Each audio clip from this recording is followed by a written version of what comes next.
ଯୋହନ ଲିଖିତ ସୁସମାଚାର ଅଧ୍ୟାୟ 10।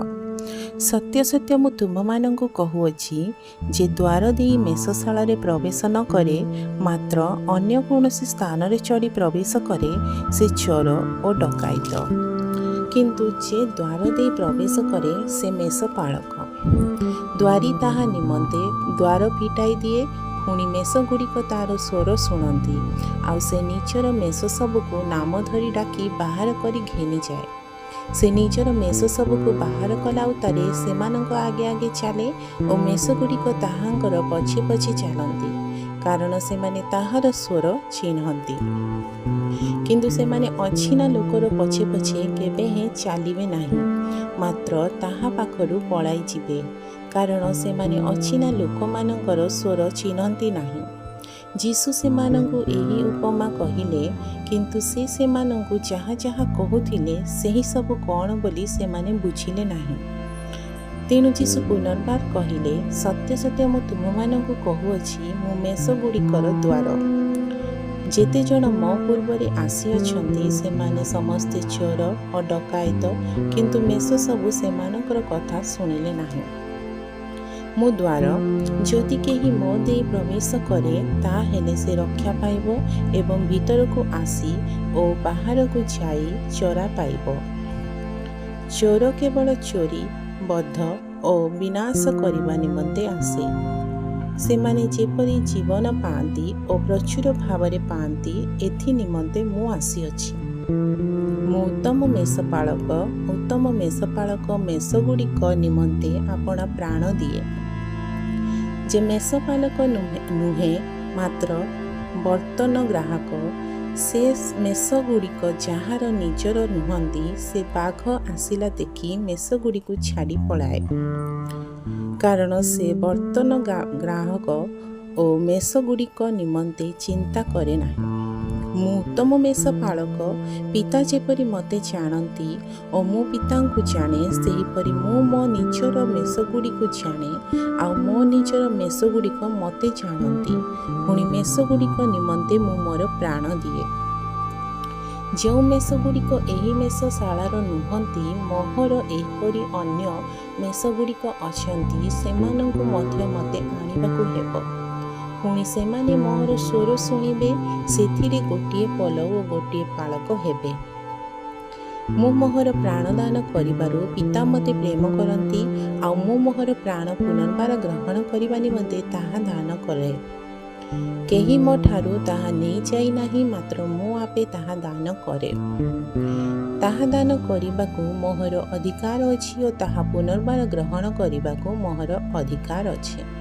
ମୁଁ ମୋହର ପିତାଙ୍କ ଠାରୁ ଏହି ଆଜ୍ଞା ପାଇଅଛି। ଏହି ସମସ୍ତ କଥା ହେତୁ ଯିହୁଦୀମାନଙ୍କ ମଧ୍ୟରେ ପୁନର୍ବାର ମତଭେଦ ଘଟିଲା। ସେମାନଙ୍କ ମଧ୍ୟରୁ ଅନେକେ କହିବାକୁ ଲାଗିଲେ, ତାହାକୁ ଭୂତ ଲାଗିଛି, ସେ ପାଗଳ, କାହିଁକି ତାହା କଥା ଶୁଣୁଅଛ? ଅନ୍ୟମାନେ କହିଲେ, ଏହି ସବୁ କଥା ତ ଭୂତ ଲାଗିଥିବା ଲୋକର ନୁହେଁ। ଭୂତ କ'ଣ ଅନ୍ଧର ଆଖି ଫିଟାଇ ପାରେ? ସେତେବେଳେ ଜେରୁସାଲେମରେ ମନ୍ଦିର ପ୍ରତିଷ୍ଠା ପର୍ବ ପଡ଼ିଲା। ସେ ସମୟ ଶୀତକାଳ। ଆଉ ଯୀଶୁ ମନ୍ଦିରରେ ସୋଲୋମନଙ୍କର ମଣ୍ଡପରେ ବୁଲୁଥିଲେ। ସେଥିରେ ଯିହୁଦୀମାନେ ତାହାଙ୍କୁ ଚାରିଆଡ଼େ ଘେରି ପଚାରିବାକୁ ଲାଗିଲେ, ଆଉ କେତେ କାଳ ଆମମାନଙ୍କୁ ସନ୍ଦେହରେ ରଖିବ? ଯଦି ତୁମେ ଖ୍ରୀଷ୍ଟ, ତାହେଲେ ଆମମାନଙ୍କୁ ସ୍ପଷ୍ଟ ରୂପେ କୁହ। ଯୀଶୁ ସେମାନଙ୍କୁ ଉତ୍ତର ଦେଲେ, ମୁଁ ତୁମମାନଙ୍କୁ କହୁଅଛି, କିନ୍ତୁ ତୁମ୍ଭେମାନେ ବିଶ୍ୱାସ କରୁନାହଁ। ମୋହର ପିତାଙ୍କର ନାମରେ ମୁଁ ଯେଉଁ ଯେଉଁ କର୍ମ କରୁଅଛି, ସେହି ସବୁ ମୋ ବିଷୟରେ ସାକ୍ଷ୍ୟ ଦେଉଅଛି। କିନ୍ତୁ ତୁମ୍ଭେମାନେ ବିଶ୍ୱାସ କରୁନାହ, କାରଣ ତୁମ୍ଭେମାନେ ମୋହର ପଲର ମେଷ ନୁହଁ।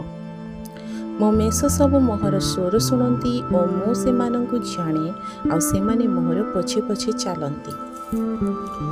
ପୁଣି ମୁଁ ସେମାନଙ୍କୁ ଅନନ୍ତ ଜୀବନ ଦିଏ, ଆଉ ସେମାନେ କଦାପି କେବେ ହେଁ ବିନଷ୍ଟ ହେବେ ନାହିଁ।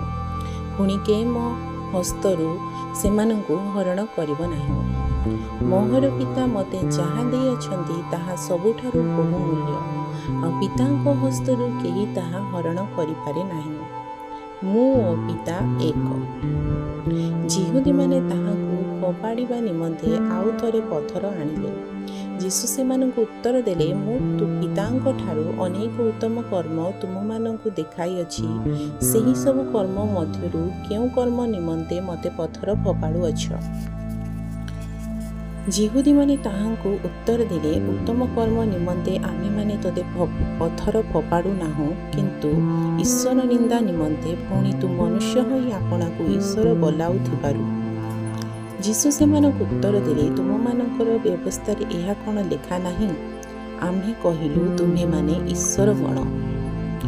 ଯେଉଁମାନଙ୍କ ନିକଟରେ ଈଶ୍ୱରଙ୍କ ବାକ୍ୟ ଉପସ୍ଥିତ ହେଲା, ସେମାନଙ୍କୁ ଯଦି ସେ ଈଶ୍ୱର ଗଣ ବୋଲି କହିଲେ, ତାହେଲେ ଯାହାକୁ ଈଶ୍ୱର ପବିତ୍ର କରି ଜଗତକୁ ପ୍ରେରଣ କଲେ, ତାହାକୁ କ'ଣ ତୁମେମାନେ ମୁଁ ଈଶ୍ୱରଙ୍କ ପୁତ୍ର ଏହା ମୁଁ କହିବାରୁ ତୁ ଈଶ୍ୱର ନିନ୍ଦା କରୁଅଛୁ ବୋଲି କହୁଅଛ? ଯଦି ମୁଁ ମୋହର ପିତାଙ୍କ କର୍ମ ସବୁ କରେ, ତାହାହେଲେ ମୋତେ ବିଶ୍ୱାସ କର ନାହିଁ।